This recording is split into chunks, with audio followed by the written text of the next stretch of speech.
नमस्कार, स्वागत है आपका जी बिजनेस डिजिटल की खास पेशकश बुलंदियों का बजट में। मैं हूं आशुतोष। वित्त मंत्री निर्मला सीतारमण ने वित्त वर्ष 2025 के लिए बजट पेश कर दिया। बजट में इंफ्रा, कृषि, जॉब जनरेशन पर खास फोकस रहा। इनकम टैक्स पेयर्स के लिए भी टैक्सेशन के मोर्चे पर कई अहम ऐलान हुए। बजट में किसको क्या मिला, इस पर विशेष बातचीत करेंगे अपने एक्सपर्ट पैनल से। हमारे साथ हैं पंकज मटवाल जी। पंकज मटवाल जी म्यूचुअल फंड इंडस्ट्री में बहुत ही बारीक नजर रखते हैं और 2 दशक से ज्यादा का अनुभव है। हमारे दूसरे खास मेहमान हैं अजीत गोस्वामी जी, मार्केट एक्सपर्ट हैं। हमारे साथ हैं इंफ्रा मामलों के जानकार सुनीत महेश्वरी जी। हमारे साथ हैं टैक्स मामलों के एक्सपर्ट बलवंत जैन जी। इसके अलावा हमारे साथ विनोद आनंद जी भी हैं, जो एग्री सेक्टर पर खास पकड़ रखते हैं और एमएसपी पर गठित प्रधानमंत्री समिति के सदस्य भी हैं। हमारे सभी मेहमानों का स्वागत है इस खास पेशकश में। सबसे पहले पंकज सर, आपसे हम जानना चाहेंगे संक्षेप में, आपकी नज़र में ये बजट कैसा है? इन्वेस्टर्स के लिहाज से आप इसे कैसे देख रहे हैं? आशुतोष जी नमस्कार, और सभी पैनलिस्ट को नमस्कार। देखिए आशुतोष जी, अगर बात करें ओवरऑल बजट की तो डेफिनेटली ये एक विजनरी बजट है कहूँगा, क्योंकि यहाँ पर काफ़ी चीज़ों पर फोकस किया गया। स्पेशली अगर हम बात करें एम्प्लॉयमेंट जनरेशन की, हेल्थ केयर की, इंफ्रा की, तो ये सब अच्छा है। लेकिन आपने सवाल पूछा इन्वेस्टमेंट को लेकर, तो यहाँ पर थोड़ा सा डिस्करेजमेंट है। यदि हम बात करें कैपिटल मार्केट की, स्पेशली इक्विटी मार्केट की, तो यहाँ पर जो short term capital gain tax भी बढ़ाया गया और लॉन्ग टर्म पर भी कैपिटल गेन टैक्स को बढ़ा दिया गया, वो शायद थोड़ा सा इन्वेस्टर्स के सेंटीमेंट को खराब करेगा। तो और ये हमने देखा भी आज के मार्केट में, तो ये मेरे हिसाब से थोड़ा सा गलत है। गलत मतलब मेरे हिसाब से थोड़ा सा इन्वेस्टर्स को ये अच्छा नहीं लगेगा। और दूसरी बात ये है कि अगर मैं ऐसे बात करूँ तो पैरिटी नहीं थी। जैसा हम देखते थे कि गोल्ड के ऊपर 36 मंथ के बाद में आपका लॉन्ग टर्म होता है, और वहीं अगर हम रियल एस्टेट की बात करें तो 24 मंथ में उसको एक समान कर दिया गया। तो थोड़ा सा सिंप्लीफाई करने की कोशिश की गई, लेकिन जो टैक्स रेट बढ़े कैपिटल गेन के ऊपर, वो मेरे हिसाब से थोड़ा सा सेंटिमेंटली नेगेटिव है। वो तो खैर मार्केट में उसका असर भी थोड़ा दिखा, भले ही थोड़े समय के लिए रहा, बाद में मार्केट फिर से रिकवर हुआ, हालांकि अप डाउन चलता रहा। सुनीत सर, आपसे एक सवाल है। कैपेक्स इस बार भी वित्त मंत्री जी ने 11.11 लाख करोड़ के आसपास का है, और इंफ्रा ग्रोथ के लिए आगे आप इस कैपेक्स को कैसे देख रहे हैं, और खासकर जब बार बार हम जॉब जनरेशन की बात करते हैं? I think by and large मैंने इंफ्रा सेक्टर का एलोकेशन देखा है, उसमें कोई चेंज नहीं है। रोड्स एंड रेलवेज में वही है। तो और बल्कि अगर मैं देखूं तो पेट्रोलियम सेक्टर में थोड़ी कमी हुई है। जो फरवरी का बजट था उससे थोड़ी सी कमी है। और हाउसिंग में मार्जिनल 1-2 करोड़ का डिफरेंस है, but by and large same trend है। सो मेरे ख्याल में उन्होंने कैपेक्स पे ज़्यादा चेंज नहीं किया है। जॉब क्रिएशन, टैक्स, इनके ऊपर ज़्यादा फोकस किया है।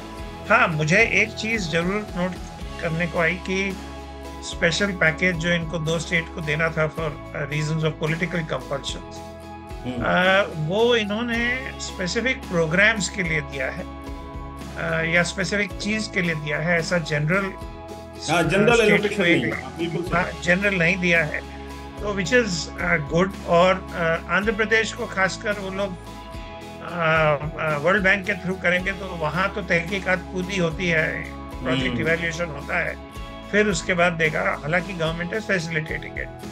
तो हमारे हिसाब में ये जो 2-3 कुछ और एक्स्ट्रा उन्होंने जो डाले हैं, उसका भी कुछ इनडायरेक्ट इफेक्ट इंफ्रा पे आएगा। बाकी सब जो इन्होंने जॉब क्रिएशन वगैरह किए हैं, दे आर पॉजिटिव।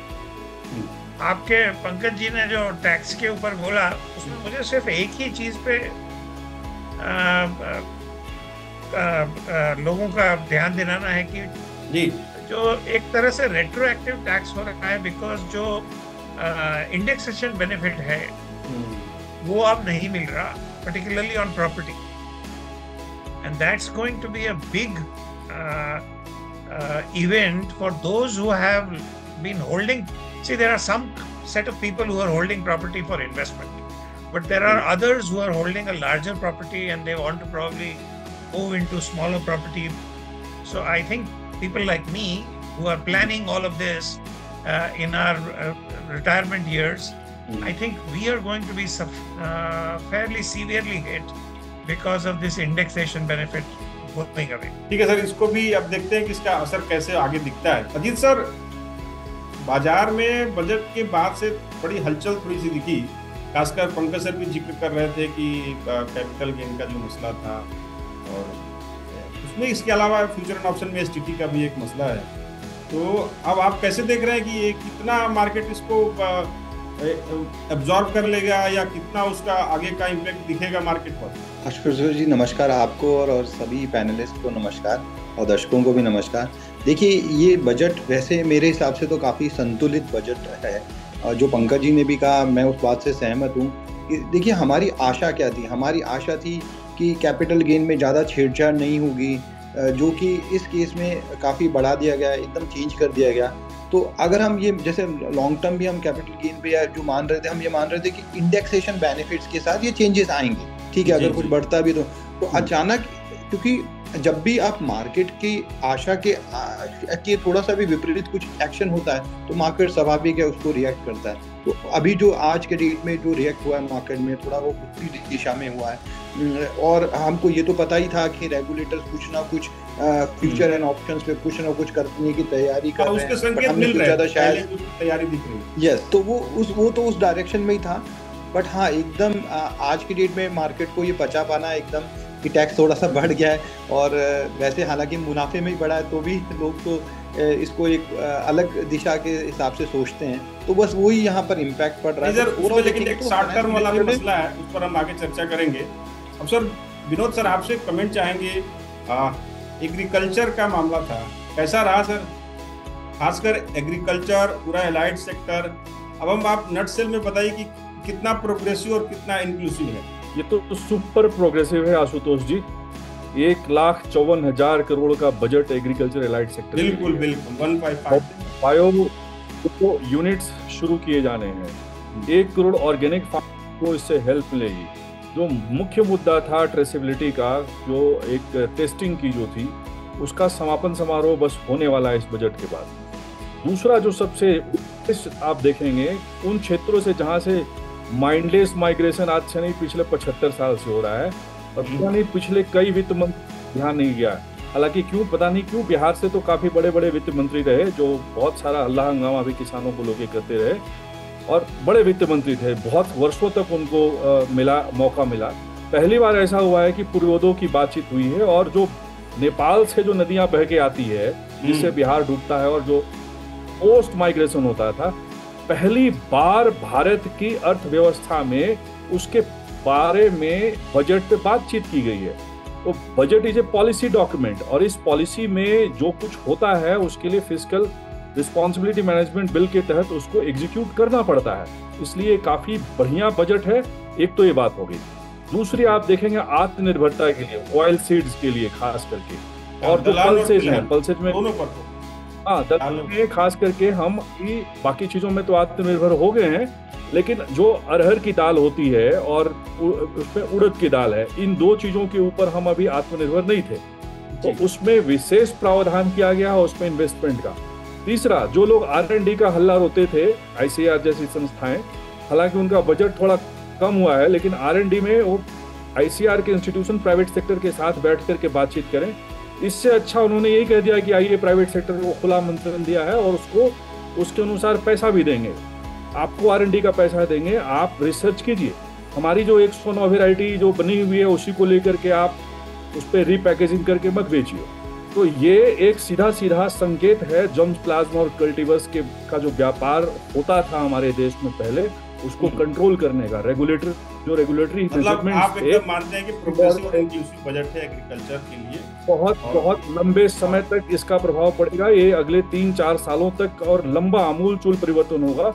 जो पूर्वोदय में जो इन्वेस्टमेंट, ये सरकार भी थोड़ा लगता है कि सरकार को थोड़ा और पहले इस तरह कर देना चाहिए, जैसे आप कह रहे हैं कि ये पहली बार ऐसा हो रहा है, क्योंकि 10 साल से ये सरकार है, तो पहले भी कर सकती थी, लेकिन ठीक है, जब से किया वो एक अच्छी पहल है। तो पिछले 9 साल में काफी बदलाव कृषि में आए हैं, और कृषि को जो कई स्कीमें आता है उसमें सुधार धीरे धीरे किया जाता है, एक बार नहीं किया जा सकता था।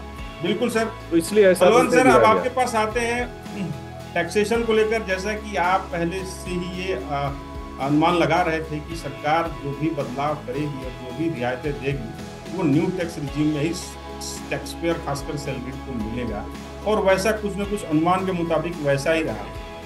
आप हमें अब सीधे तौर पर बताइए कि अब टैक्स पेयर खासकर सैलरीड के लिए ये बजट कैसा रहा, और अब उसके पास टैक्स बचाने का कितना और कहाँ स्कोप बना है? देखिए आशुतोष जी, ऐसा है कि जैसे न्यू टैक्स रेजिम में अगर आपकी 7 लाख रुपए तक अगर इनकम है, मतलब उससे ज़्यादा नहीं है, तो आपकी टैक्स लायबिलिटी नील हो जाती है 87E के रिबेट की वजह से।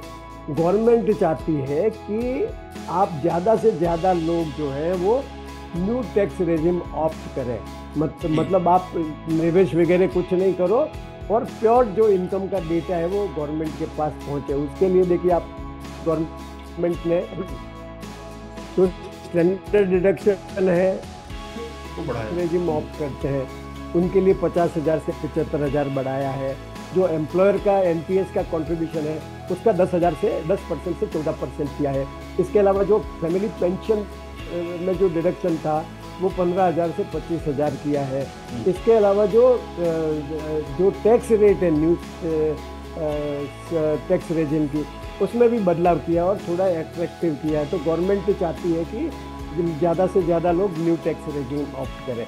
जहाँ तक सैलरीड लोगों की बात है, मेरे हिसाब से जो हायर सैलरी वाले हैं, मतलब जो जिनकी टैक्सेबल इनकम 7 लाख से ज़्यादा है, मतलब वो जो कट ऑफ पॉइंट 12-13 लाख आता है, वो डिपेंड करता है आपका सैलरी का क्या कंपोजिशन है। उनके लिए अभी भी ओल्ड टैक्स रेजिम फ़ायदेमंद है, क्योंकि ओल्ड टैक्स रेजिम में आप अपना खुद के लिए रहने के लिए घर के लिए लोन लेते हैं तो आपको इंटरेस्ट का बेनिफिट मिलता है, प्रिंसिपल रिपेमेंट का बेनिफिट मिलता है, एनपीएस वगैरह का आपको बेनिफिट मिलता है। इसके अलावा जो आपका अगर आप घर मतलब अगर घर में रहने के लिए घर नहीं लिया तो एचआरए वगैरह का बेनिफिट है, एलटीए का बेनिफिट है। तो जो जनरली जो सैलरीड लोग हैं और जो हायर स्लैब में है, उनके लिए तो अभी भी ओल्ड टैक्स रेजिम अट्रैक्टिव है। पर जो ज़्यादातर जो टैक्स लोग हैं, टैक्स पेयर्स हैं, मतलब जो क्या बोलते हैं कि मार्जिनल इनकम बताते हैं, जो एक्चुअल में उनकी इनकम मार्जिनल है, उनके लिए जो न्यू टैक्स रेजिम है वो और ज़्यादा आकर्षक हो गया है। लेकिन सर 80C की लिमिट बढ़ी नहीं, कुछ बदलाव नहीं हुआ, ओल्ड टैक्स रेजिम में कैसे आकर्षण बढ़ेगा? हालांकि ठीक है, अभी भी सैलरी के लिए अच्छा है, और अब देखते हैं कि सरकार अपना जो नेट टैक्स का जो दायरा है वो किस तरह बढ़ाती है। पंकज सर, ये जो आप टैक्सेशन के जो रूल्स बदले हैं शॉर्ट एंड खास कैपिटल गेन्स को लेकर, तो अब आप जो जिन म्यूचुअल फंड कैटेगरी की आप बात कर रहे थे उसमें अब किस तरह के बदलाव होंगे और इन्वेस्टर्स का सेंटिमेंट अब किस तरह बदलेगा? म्यूचुअल फंड में क्योंकि अगर टैक्स हिसाब से बात करें तो 3 कैटेगरी बन गई थी। जहाँ पर इक्विटी एलोकेशन 65% या उससे अधिक होता है, तो इक्विटी स्कीम हो या फिर ऐसी अग्रेसिव हाइब्रिड स्कीम्स हो। दूसरी कैटेगरी ऐसी है जहां पर नॉन इक्विटी यानी कि इक्विटी एलोकेशन 35% से कम हो, और एक कैटेगरी ऐसी भी जहां पे 35% से ऊपर 65% से कम। तो ये काफी ज्यादा कॉम्प्लिकेटेड हो गया था, तो उसे तो गवर्नमेंट ने कोशिश की है कि सिंप्लीफाई किया जाए इक्विटी और नॉन इक्विटी। लेकिन अगेन बात यहाँ पर यही आती है कि जो नॉन इक्विटी फंड्स हैं, डेट फंड्स हो गए, गोल्ड फंड है, सिल्वर फंड है, इंटरनेशनल फंड्स हैं, तो यहाँ पर आपको एक तो स्लैब रेट पर टैक्स पे करना है। मतलब जैसे कि एफडी के ऊपर आपका जो इंटरेस्ट आता है और आप अपनी ओवरऑल इनकम के हिसाब से टैक्स पे कर दें, उसी हिसाब से यहाँ पर टैक्स पे करना है, तो यहाँ पर कोई बेनिफिट मिला नहीं। जो इक्विटी फंड्स हैं वहां पर short term capital gain tax 15% के रेट से लगता था, वो अब 20% हो जाएगा। लॉन्ग टर्म जो 10% था वो आपका 5 हो जाएगा। तो ये बढ़ रहा है। बस एक चीज रखी है कि long term capital gain tax on equity यहाँ पर 1 लाख का एग्जेम्पशन लिमिट थी, 1 लाख से बढ़ाकर 1.25 लाख तो थोड़ा बढ़ाया, लेकिन जो टैक्स का रेट बढ़ाया उससे नुकसान ज्यादा हो। अजीत सर, अब मार्केट का आगे का जो सीन बन रहा है, तो ये कितना बड़ा रिएक्शन दिखेगा? और ये इसलिए भी मैं बोल रहा हूँ ये बात, क्योंकि सरकार चूंकि कहें कि एक एनडीए की सरकार है और सबको एक सबकी महत्वाकांक्षाओं और आकांक्षाओं के साथ और सबको लेकर चलना सरकार की अपनी एक जिम्मेदारी भी है। और बाजार जो है सेंटिमेंट्स का गेम है। अब आगे जो है हमारे हिसाब से महाराष्ट्र के चुनाव भी होने वाले, उसको लेकर भी ध्यान रखना, बाकी कई और भी आगे उसके आगे इलेक्शंस चलते रहे।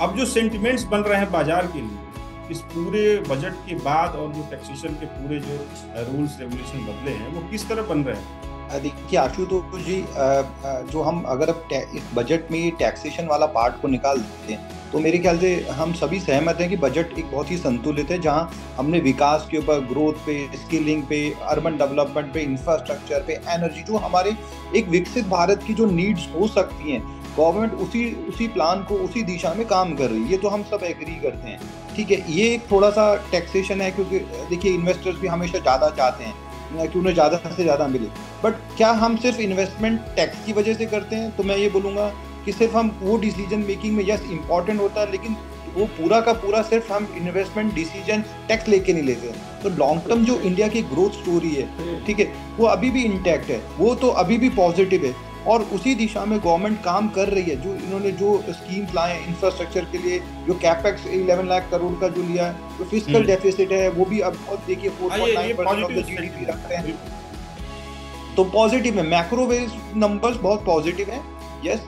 एक डायरेक्ट जो टैक्स है, और आप देखेंगे कि इसमें एक बहुत और अच्छा नया पॉइंट है कि इन्होंने अब एंजल टैक्स भी हटा दिया है। अगर वो देखें तो एक सकारात्मक था, एंटरप्रेन्योरशिप को जो इंडिया आज की डेट में किसके लिए, हम हमारे स्टार्टअप के लिए नोन है, तो वो स्टार्टअप कल्चर को बिल्ड करना चाहते हैं सरकार, तो काफ़ी फोकस किया है उन सब चीज़ों के ऊपर। एनर्जी, जो न्यू एज नीड्स हैं, अगर मैं बोलूँ तो जैसे लैंड में रिफॉर्म्स लाना चाह रहे हैं, कि डिजिटलाइजेशन ऑफ लैंड्स करना चाह रहे हैं, तो अपने आप में एक बहुत बड़ी अपॉर्चुनिटी। हमारे पास काफ़ी मार्केट में ऐसी कंपनीज हैं जो हमें पता है कि वो उस दिशा में काम करते हैं, तो सोच लीजिए उनके लिए एक मार्केट ग्रो हो रहा है। तो मेरे हिसाब से लॉन्ग टर्म स्टोरी अभी भी इंटैक्ट है, हम ग्रो करते रहेंगे उसी पेस से जो हम ग्रो कर रहे हैं, वो हमारा भी मानना हो गया। ठीक है, हम एक टैक्स का एक बेनिफिट चाहते थे पर शायद नहीं आया, बट मार्केट तो मेरे हिसाब से बढ़िया है सर, और सेंटीमेंट जैसे भी आएंगे बाजार तुरंत रिएक्शन देता है, इसलिए ये मेरा सवाल था।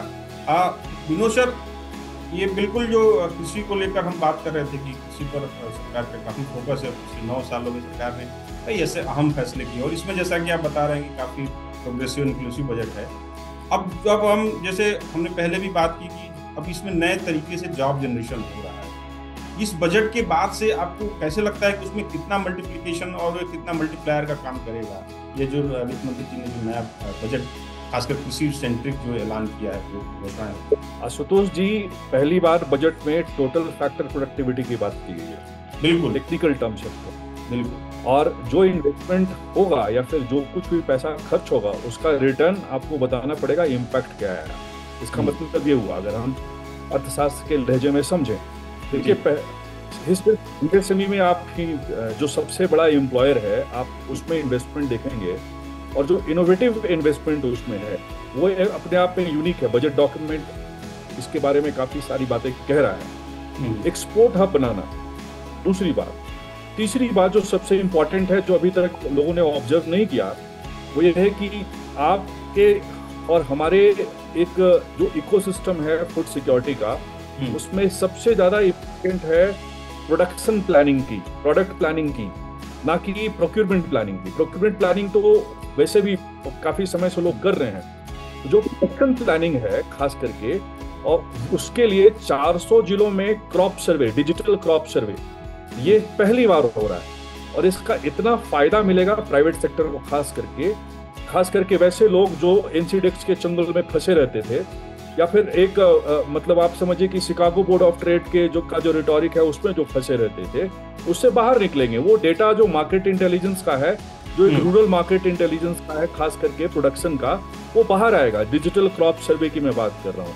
तो 400 जिलों में अगर डिजिटल क्रॉप सर्वे हो रहा है तो अपने आप में पूरे भारत में हो रहा है। 700 तो जिले हैं कुल मिला के, और सारे जिलों में कृषि की व्यवस्था वैसी वाइब्रेंट नहीं है। दूसरा जो सबसे इम्पोर्टेंट बात है, आप देखें सबसे पहली बात ऐसा बार हुआ है कि कोई पहला एम्प्लॉयर अगर है, तो अगर पहली बार कोई एम्प्लॉयमेंट के लिए जाता है, 15,000 रुपये उसको डायरेक्ट बेनिफिट ट्रांसफर होगा। ये आमूलचूल परिवर्तन हो रहा है जो व्यवस्था बनने वाली है। तो ये जो मूल्य श्रृंखला जो अभी तक प्रजातांत्रिक नहीं थी, फार्मर सेंट्रिक नहीं थी, और ये आप ये समझिए कि रूरल इंडिया सेंट्रिक नहीं थी, पहली बार ऐसा मैं देख रहा हूँ, खास करके काफी पिछले 20-25 सालों के बजट को मैं काफी क्लोजली वॉच कर रहा हूँ। पूरे तरीके से मतलब रूरल इंडिया सेंट्रिक बजट है, और जो प्रोडक्शन जो रोबस्ट होगा रूरल इंडिया में, और उससे जो डिमांड होगा, जो डिमांड बढ़ेगी। अभी देखिए कि दिल्ली के आसपास में जो जरूरत है उसकी खेती हो, तो वैसे क्लस्टर्स निर्धारित करने का उसमें प्रावधान है, जिसको कंजप्शन जिसका जहाँ पे है, यानी कि ऐसा नहीं कि आप कंज्यूम यहाँ कर रहे हैं और प्रोड्यूस कहीं और कर रहे हैं। तो इन सारी चीजों को लेकर के आप, मैं 4-5 चीजों को लेकर के कहूँ आपको, तो इन सिटी एम्प्लॉयमेंट जिसको कहते हैं कि जहाँ लोग रहते हैं वही एम्प्लॉयमेंट जनरेट हो, और वो माइग्रेशन नहीं हो, तो ये एक बहुत जल्दी इस बजट आपको देखने को मिलेगा। सुनील सर, एक बहुत संक्षेप में आपका भी हम जो जवाब इस पे चाहेंगे कि इंफ्रा पे फोकस है, कैपेक्स जबरदस्त है, और जो आप पहले भी हम इस बात में चर्चा कर दें कि क्वालिटी भी मेंटेन करना बहुत जरूरी होता है। आगे भी कई ऐसे प्रोजेक्ट हैं जो ऑनगोइंग चलने वाले हैं। इस पूरे परिदृश्य में आप कैसे देख रहे हैं कि इंफ्रा की आगे की रफ्तार, और खासकर जो टेम्पररी जॉब्स क्रिएशन है, जो अस्थायी तौर पर रोजगार बढ़ता है, वो भी एक मल्टीप्लायर होता है इकोनॉमी के लिए, वो कैसे आगे आपको देखने को मिल रहा है? मेरा एक है कि ये जो इंटर्नशिप स्कीम वगैरह जो इन्होंने की है, इसका बेनिफिट इंडस्ट्री को काफ़ी पड़ेगा, जो जॉब क्रिएशन का, और साथ में ये इंटर्नशिप का जो है which is almost like an education, it's like an extended education, so that people are more job worthy हो जाए। तो आई थिंक ये एक खास बेनिफिट है। और अगर मुझे इस बजट को सब तरफ से देखना है, तो आई थिंक इंफ्रास्ट्रक्चर तो बरकरार है, जो फरवरी में था उसमें कोई चेंज नहीं है, बल्कि कृषि और इन कुछ जॉब्स के ऊपर जो आया है, उसका benefit actually long term economy पे पड़ेगा। तो आज के तारीख में टैक्स की वजह से कुछ डैम्पनेस होगी, बट वो अगर इकोनॉमी को बेनिफिट है तो वापस आएगा, ऐसा मेरा वो है। बट हाँ, इंफ्रास्ट्रक्चर में मेरा फोकस अभी आज की तारीख में तो मैं ये बोलूँगा कि भाई ब्रह्मा तो हम काफी हो चुके हैं, थोड़ा विष्णु जो है क्रिएट, उसको ठीक तरह से चलाएं। बलवंत सर, चलते बड़े संक्षेप में, अब आप हमारे टैक्स पेयर्स को, खासकर सैलरी टैक्स पेयर्स को क्या सलाह देंगे नए टैक्स रिजीम में जो बदलाव हुए हैं, और जो ओल्ड टैक्स रिजीम हमारे पास है, उस हिसाब से आप क्या सलाह देंगे कि हमें कैसे टैक्स मैनेजमेंट करना चाहिए? देखिए आशुतोष जी, ऐसा है कि जो सैलरीड लोग हैं या जो भी टैक्स पेयर है जिनकी बिजनेस इनकम नहीं है, उनके पास तो ऑप्शन होती है कि जब ये अपना इनकम टैक्स का रिटर्न भरे और ओल्ड टैक्स रेजिम और न्यू टैक्स रेजिम दोनों में से कम टैक्स लाइबिलिटी किस पे आती है उसके वो चूज करे, भले आप एम्प्लॉयर को कुछ भी दे दें। एक बात और मैं कहना चाहूँगा कि भले टैक्स बेनिफिट मिलता हो नहीं मिलता हो, क्योंकि इंडिया में सोशल सिक्योरिटी सिस्टम नहीं है, तो आप अपनी रिटायरमेंट की प्लानिंग के लिए लंबे समय के निवेश जैसे जो एनपीएस है, पीपीएफ है, या जो दूसरे जो निवेश के जरिए हैं, उसमें आपको अपना निवेश जारी रखिए। मतलब जैसे कहते हैं ना कि आप टैक्स देख के कोई थोड़ी बिजनेस करते हैं, एग्रीकल्चर इनकम टैक्स फ्री है तो अपन एग्रीकल्चरलिस्ट थोड़ी हो जाते हैं।